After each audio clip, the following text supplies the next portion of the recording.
Evening all of you, कैसे हैं आप लोग? सीख रहे हो, समझ रहे हो, बहुत आगे बढ़े। हम लोग बात करने वाले हैं 6 नवंबर के डेटा की।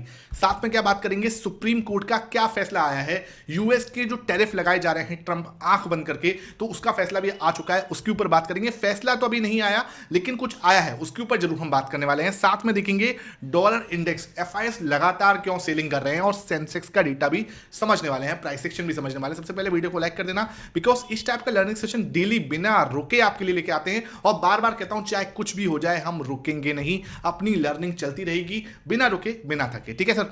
अब क्या करना है भाई, सबसे पहले आपको जो आया है न्यूज वो दिखा दूं। सुप्रीम कोर्ट का भाई न्यूज आया है, big test for Donald Trump. उनके लिए क्या है, डोनाल्ड ट्रंप के लिए एक बड़ा टेस्ट है। US Supreme Court raise doubt, सुन लो, डाउट वो कर रहे हैं किस पे, लीगलिटी पे, कि भाई आप किस मतलब नियम के, किस कानून से क्या है, आप यहाँ पे बिना आंख मतलब सोचे समझे आप यहाँ पे टैक्स लगाए जा रहे हो, टैरिफ लगाए जा रहे हो, तो उसकी लीगलिटी पे क्या हो रहा है, डाउट हो रहा है। अब इसकी जो है तारीख थी 5 नवंबर को, तो वहां पे जो हुआ, वहां पे सिंपल ये हुआ कि अभी कोई फैसला तो निकल के नहीं आया। यानी कि सिंपल है, इतना पेचीदा मामला है, एक तारीख में तो सिंपल नहीं निकल के आने वाला वो। अब क्या है, उसको जो है आगे के लिए बोल दिया कि अभी और इसके ऊपर जो है चर्चा होना बाकी है, तो नेक्स्ट डेट पे अब जो है उसके अंदर फैसला आ सकता है। और वो डेट कब है, वो अभी डेट जो है अनाउंस नहीं है। दूसरी चीज जो देखने वाली बात यह है कि उसके अंदर जो अभी बहस चल रही है, उसमें ट्रंप कहीं ना कहीं वीक पड़ते हुए नजर आ रहे हैं। एक बड़ी मीटिंग हुई है, एक बड़ी चर्चा हुई है, उसके अंदर कहीं ना कहीं जो डोनाल्ड ट्रंप है, उनका पक्ष जो है वो वीक नजर आ रहा है। तो ये हो सकता है कि भाई अगर सुप्रीम कोर्ट फैसला दे दे किसकी साइड में, कि यहाँ ये टैरिफ जो आपने लगाए हैं वो सब जो है लीगल नहीं है, या आपके कानून क्षेत्र में नहीं आते हैं, तो डेफिनेटली कहीं ना कहीं इशू हो सकता है। यूएस इकोनॉमी पे तो एक फर्क पड़ेगा ही, वो क्या इंपैक्ट पड़ेगा वो दिखने वाली बात होगी। देखो अभी ये ना, ये बिल्कुल नया है मार्केट के लिए, तो इसका इंपैक्ट मार्केट कैसे लेगी, पॉजिटिव लेती है, नेगेटिव लेती है। इंडियन मार्केट के लिए ऑब्वियसली बात है पॉजिटिव होगा, 50% का टैरिफ हट जाएगा वहां से, तो वो चीज़ बहुत अच्छी बात होगी। लेकिन देखते हैं कि यूएस मार्केट उस पर कैसे इंपैक्ट करता है, यूएस की इकोनॉमी कैसे इंपैक्ट करती है, वो सब चीज़ हम देखने वाले। हो सकता है कि यूएस वाले भी अच्छा, उनको भी उनकी इन्फ्लेशन भी घटेगी, तो डेफिनेटली हो सकता है उनके लिए भी अच्छा हो जाए। तो इसका अभी जो है ना, ये आना बाकी है। एक जो है इनकी डेट हो चुकी है, एक अपना जो है इनकी तारीख हो चुकी है, बाकी अब जो है नेक्स्ट डेट कब आती है वो हम इसके साथ चर्चा जरूर करेंगे। अब बात करते हैं, आगे चलते हैं। अब हम देखते हैं डेटा क्या है। सर डेटा देख लेते हैं सबसे पहले। तो अगर मैं डेटा देखने की कोशिश कर रहा हूं, सबसे पहले हम बात करते हैं हमारी पब्लिक की। अगर मैं पब्लिक को देख रहा हूं यहां पे, तो इसको मैंने यहां पे कॉपी करके पेश कर दिया, और ये मैंने कॉपी करके यहां पे पेश करा।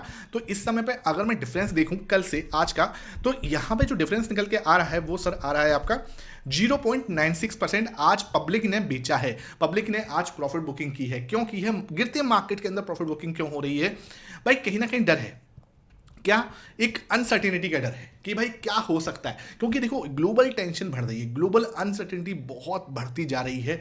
विक्स भी आपको धीरे धीरे इंक्रीज होता हुआ नजर आ रहा है, वो ग्लोबल अनसर्टेनिटी की वजह से मार्केट थोड़ा सा जैसे बोला है ना, डगमगा रहा है। मतलब कहीं भी ये समझ में नहीं आ रहा कि मार्केट कहाँ जाएगा। डॉलर इंडेक्स भी अभी मैं चर्चा करूंगा, क्योंकि डॉलर इंडेक्स की चर्चा करना बनता है इस समय। वो धीरे धीरे अगेन 100 के पास में जा रहा है। जब भाई सिंपल सी बात है, जब धीरे धीरे बढ़ेगा तो प्रॉब्लम तो आएगी। एफआईएस मार्केट के अंदर इन्वेस्टेड होने में, हमारे मार्केट में, इंडियन मार्केट के अंदर आने में कहीं ना कहीं हिचकिचाएंगे। ठीक है, बात करते हैं डीआईएस की। आज घरेलू निवेशकों ने क्या किया है, तो अपनी पोजीशन पे इन्होंने हल्की सी, ठीक है सर, इन्होंने अगर मैं देखूं तो इन्होंने अपनी पोजीशन पे हल्की सी प्रॉफिट बुकिंग नहीं की, इन्होंने 0.34% की खरीदारी की है।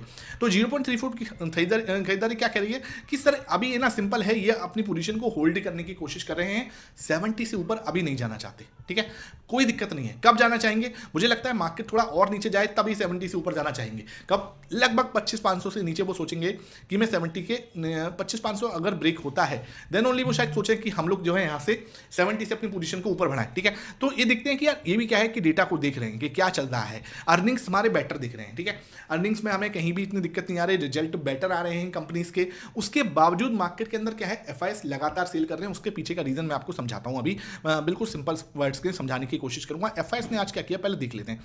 अगर एफआईएस को देखो तो आज भी इनकी साइड से बिकवाली हुई है 0.94% की, और ये बात मैंने सुबह आज बोल दी थी आपको कि इनकी साइड से बिकवाली हो सकती है। ये चीज मैंने सिंपल, क्योंकि भाई ये नेगेटिव है और अभी इनके पास सेल करने को है। बिकॉज क्या है, ये इनका लास्ट लो क्या है, 6.94। ठीक है, 6.94 बहुत ज्यादा लो था। 6.94 का जो लो था, मतलब यार हद ही हो गई। मतलब आप क्या चाहते हो, इंडियन मार्केट के अंदर आना ही नहीं है क्या? क्या ऐसा लग रहा है कि इंडियन मार्केट खराब है? अर्निंग्स हमारे अच्छे आ रहे हैं, जीएसटी हमारा रिफॉर्म हो चुका है, इनकम टैक्स में हमें कट मिल चुका है, बहुत सही चल रहा है सब कुछ, यहाँ तक जो है इंडियन इकोनॉमी सही परफॉर्मेंस कर रही है, लेकिन एफआईएस की वजह से कहीं ना कहीं हम जो है इस समय डगमगा रहा है। मार्केट यहाँ पे 26,000 पे क्या कर रहा है, और एफआईएस को क्या चाहिए, एफआईएस से अगर मेरे से कोई एक वर्ड में पूछे सर एफआईएस क्यों नहीं आ रहे, सिंपल क्वेश्चन है, और इसका सिंपल का आंसर ये है कि ग्लोबल अनसर्टेनिटी की वजह से अभी जो है एफआईएस नहीं आ रहे। ग्लोबल अनसर्टेनिटी ये है, सिंपल है कि भाई हमारे ऊपर जो टैरिफ अभी लगना है वो कितना लगना है, और अभी तो टैरिफ के ऊपर ही क्वेश्चन है सबसे बड़ा, टैरिफ के ऊपर एक क्वेश्चन मार्क बन गया है कि टैरिफ जो है वो सही में लगेंगे भी क्या नहीं लगेंगे। अगर सुप्रीम कोर्ट का वहां से नियम आ गया कि आपने किस लीगलिटी से जो ये सब किया है, ये आपने जो कानून बनाए हैं, ये टैरिफ बनाए हैं, किस तरीके से, किस लॉ से, क्योंकि वहां पे अभी कुछ भी ट्रंप ने क्या है कुछ भी ऐसा नहीं किया कि हाँ वहां पे जो एक नियम होता है उस नियम से नहीं चले वो बिल्कुल भी, ठीक है, वो अपनी मर्जी से वो टैरिफ लेके आए हैं। इकोनॉमी के ऊपर बात कर रहे हैं कि हाँ भाई जो है इससे यूएस की इकोनॉमी को बेटर बहुत कुछ मिलेगा, ये है वो है, तो ये सब बातें हो रही है, लेकिन सुप्रीम कोर्ट पे इस पे अभी क्वेश्चन मार्क बना हुआ है, और उसके अंदर अभी ट्रंप का जो पक्ष है वो वीक पड़ता हुआ नजर आ रहा है। तो इस समय यह है 0.94% बेचा है। अब सिंपल सी बात यह है कि ये आपके सामने डॉलर इंडेक्स का चार्ट है, और ये क्या है सर, आपका 100 के ऊपर निकलने की कोशिश कर रहा है। कहाँ से आया है, 115 के आसपास से आया है, ठीक है, 115 से ठंडा हुआ बहुत हद तक हमने इसको देखा, ठीक है, ये क्या है अब इसके नीचे चला गया था 100 के नीचे, ठीक है, जैसे ही 100 के नीचे गया बहुत सही बात थी, 96 के पास में होल्ड हो रहा था, लेकिन अब दोबारा वो थोड़ा सा मतलब कहीं ना कहीं दिक्कत हो रही है, और ये 100 के पास में जा रहा है, लेकिन ध्यान रखना 100 के पास में अब इसको स्ट्रॉन्ग रेजिस्टेंस मिल रहा है। अगर 100 से नीचे वापस आता है देन ओनली हम सोचेंगे कि हाँ भाई एफआईएस की थोड़ी सी जिसे बोलते हैं ना कि आने की प्रोबेबिलिटी बनेगी, लेकिन अगर ये 100 का रेजिस्टेंस तोड़ देता है, ठीक है, ये वाले जोन को अगर ये अभी मतलब सिंपल है रेंज में फंसा पड़ा है, ठीक है, इसका भी एक चार्ट है, अगर ये इसको तोड़ता है डेफिनेटली क्या हो सकता है, एफआईएस के लिए और ज़्यादा मुश्किल हो सकती है इंडियन मार्केट के अंदर इन्वेस्ट करने, मतलब वो कहीं ना कहीं अपना हाथ और खींचते हुए नजर आ सकते हैं, और ये खुल के बेच रहे हैं, मतलब दबा के बेच रहे हैं। अभी कल भी हम देखें तो 7800 करोड़ का बेचा था, आज हम देखेंगे अभी कितने करोड़ का बेचा है। अच्छा सर प्रो को मैंने आज सुबह क्या बोला था, नीचे कमेंट सेक्शन में पहले बताओ, प्रो मैंने आज सुबह बताया क्या था, प्रो मैंने आपको सिंपल बोला था कि मार्केट अगर नीचे जा रही है तो ये भाई साहब खरीदते हुए नजर आएंगे, और वो ही हुआ, क्योंकि अभी इनके पास पोजीशन है ही नहीं, 50 के ऊपर भी नहीं गए भाई, 2.67% का, कल भी 2% खरीदा था, ठीक है, आज भी 2.67% खरीदा, गिरते मार्केट में प्रो खरीद रहा है, इसका मतलब क्या, इसका मतलब बहुत ज्यादा नीचे जाए उसकी प्रोबेबिलिटी, अगेन ध्यान रखना, प्रो खरीद रहा है इसका मतलब ये नहीं कि मार्केट में लॉस नहीं हो सकता, ऐसी कोई भी स्ट्रेटेजी नहीं है जिसमें लॉस ना हो, ऐसा कोई भी वो प्लेयर नहीं है मार्केट का कि प्रो को भी लॉस होता है, और ये मैंने आपको दिखाया है, ठीक है, ऐसा कुछ नहीं है।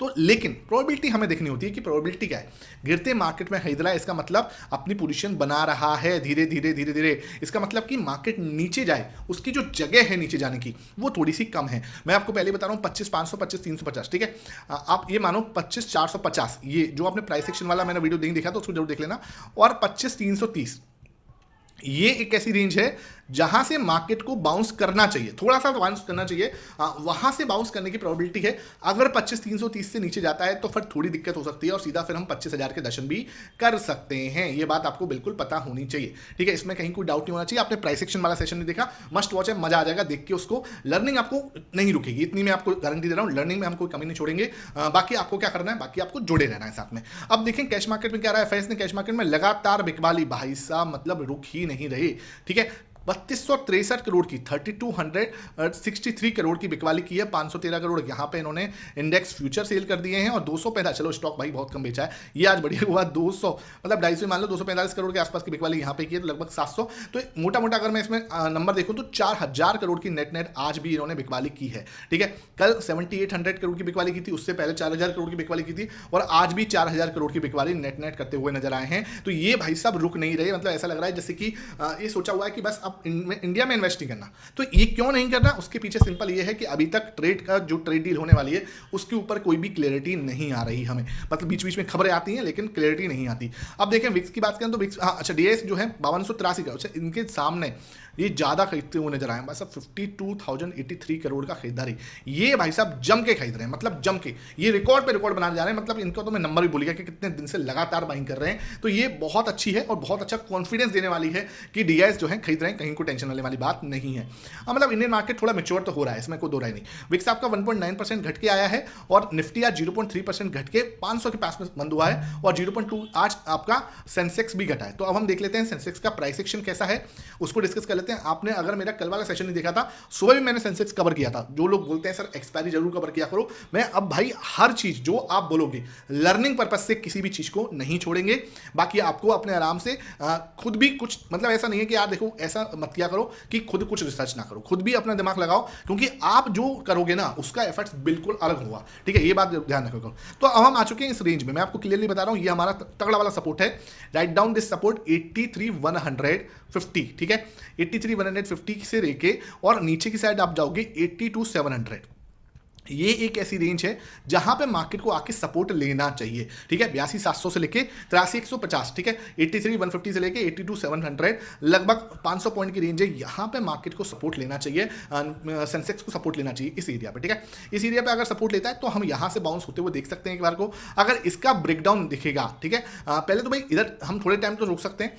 अगर इसका ब्रेकडाउन देखने को मिलेगा, फिर मैंने आपको ये लाइन बना के दिखाई थी, फिर हमारे पास ये लेवल जो है ओपन हुआ। ठीक है, उसको हम चर्चा करेंगे, लेकिन अभी हमें जहां पे रुकना चाहिए वो सपोर्ट मैंने आपको समझा दिया है। बात करते हैं 15 मिनट में कल मेरा इसके लिए क्या प्लान रहेगा, उसको हम डिस्कस कर लेते हैं। तो जैसे हमने आज बताया था सेम उसने वैसे ही रिएक्ट किया, लेकिन ठीक है ना, जैसे हमने सोचा था सेम आज भी एक्सपायरी के अंदर वैसे ही काम हुआ। लेकिन अब हमें एक चीज जो है जरूर देखनी है, एक तो ये रेजिस्टेंस है, ठीक है, यहां पे देखना है ये, ठीक है, बहुत अच्छा रेजिस्टेंस, लगातार मार्केट जो है इससे रजिस्ट होता ही आ रहा है। और दूसरा ये रेंज है ना। अब क्या है, सिंपल आप ध्यान रखना, मार्केट के अंदर जो है सेंसेक्स लगातार इस एरिया से रिजेक्टेड हो रहा है, इस एरिया से। ठीक है, तो मुझे क्या चाहिए, क्या मैं यहां पे सपोर्ट लूं, ठीक है, यहां से आप सोच सकते हो ऊपर के लिए, ठीक है, लेकिन है ना ध्यान रखना ऊपर जाने में एक तो यहां पे डबल बॉटम जैसी सिचुएशन है, लेकिन एक चीज ध्यान रखना, यहां बहुत तगड़ा रेजिस्टेंस है, बहुत तगड़ा रेजिस्टेंस है। ये हॉरिजॉन्टल रेजिस्टेंस भी है, नॉट ओनली द ये, ठीक है, आपको ध्यान रखना ये आपका हॉरिजॉन्टल रेजिस्टेंस भी आपका यहां पे है। ठीक है, हॉरिजॉन्टल रेजिस्टेंस भी आपका ये है। तो आपको समझना है कि मार्केट के अंदर एक तगड़ा वाला जो रेजिस्टेंस है इस जोन पे मिल जाएगा। अगर हमें यहां पे कुछ इस तरीके से नेगेटिव पैटर्न दिखता है, देन ओनली मैं सोचूंगा कि यार मार्केट यहां से नीचे जा सकता है, और ये लो निकालने के बाद हमें कहां का लेवल मिल सकता है, सीधा हम 83,000 के दर्शन जो है कर सकते हैं। अगर मार्केट क्या कर सकता है, यहां पे कुछ नेगेटिव पैटर्न बनाए, ठीक है, इस एरिया पे, और इसका लो कुछ इस तरीके से हो, यहां से अगर ये 83,250 83,250 230 वाली रेंज को निकालता है, ठीक है, ये लो निकालता है, तो और नीचे आ सकते हैं 83,000 तक, और 83,000 टूटता है तो और नीचे हम घुस सकते हैं। इसके बाद 82,800 तक हम आके नीचे जा सकते हैं। इसको हम देख लेंगे सुबह और अच्छे से कौन से लेवल तक जा सकते हैं। अब एक बात ध्यान रखना, यहां पे अगर ये ऊपर जाता है तो आपको इमीडिएट रेजिस्टेंस मिल जाएगा इस लेवल पे, जो कि है 83,650 का, ठीक है, 83,650 का यहां पे आपको इंपॉर्टेंट रेजिस्टेंस मिल जाएगा। तो एकदम से कोशिश मत करना, अगर ये इसको तोड़ता है और तोड़ने के बाद भी सीधा मत कूदना। आई वॉन्ट अ रीटेस्टिंग, मुझे यहां पे एक रीटेस्टिंग जरूर चाहिए, ठीक है, रीटेस्टिंग के बिना मैं इंटरेस्टेड नहीं हुआ, बिकॉज क्या है, मार्केट आपका नेगेटिव है, ठीक है भाई। अगर ये तोड़ता है ऊपर के लिए जाने के लिए, तो भाई बहुत बड़ा मूव आ सकता है ऊपर, रिवर्सल कंप्लीट हो सकता है, ट्रेंड लाइन रिवर्सल हो सकता है, नो डाउट, लेकिन मुझे चाहिए क्या, एक रीटेस्टिंग आप दे दो, ठीक है, रीटेस्टिंग आप दोगे देन ओनली मैं इंटरेस्टेड होऊंगा, और एक बड़ा मूव एक्सपेक्ट कर सकते हैं हम कहां तक का, 84,500 तक का भी मूव आ सकता है, बिकॉज वो एक शॉर्ट कवरिंग वाला मूव होगा, ठीक है, वो, लेकिन मुझे चाहिए एक रीटेस्टिंग के बाद देन ओनली, अदरवाइज नहीं। तो यहां पे आप थोड़ा सा ऊपर जाओगे तो ये आपको ट्रैप कर सकता है, ध्यान रखना। ऐसे लगेगा जैसे बड़ी ग्रीन कैंडल बना रहा है, ठीक है, जैसे ही एक बड़ी ग्रीन कैंडल बनाई, नेक्स्ट उसमें आप देखोगे तो हो सकता है रेड कैंडल बना दे और आपको यहां पे ट्रैप कर दे। तो ट्रैप नहीं होना, आपको क्या करना है, मेरे साथ टेलीग्राम पे जुड़े रहना है। मैं वहां पे चार्ट आपको जरूर पोस्ट करता हूं लर्निंग पर्पज से, तो लिंक आपको जो डिस्क्रिप्शन बॉक्स में मिलेगा उसको आप जरूर देख लेना। प्राइस सेक्शन वाला सेशन नहीं देखा, मस्ट वॉच है, ऑप्शन चेन भी वहां समझा दिया। आई होप ये सेक्शन समझ में आया, वीडियो पसंद आई है, लाइक करना, शेयर करना। Thank you for watching.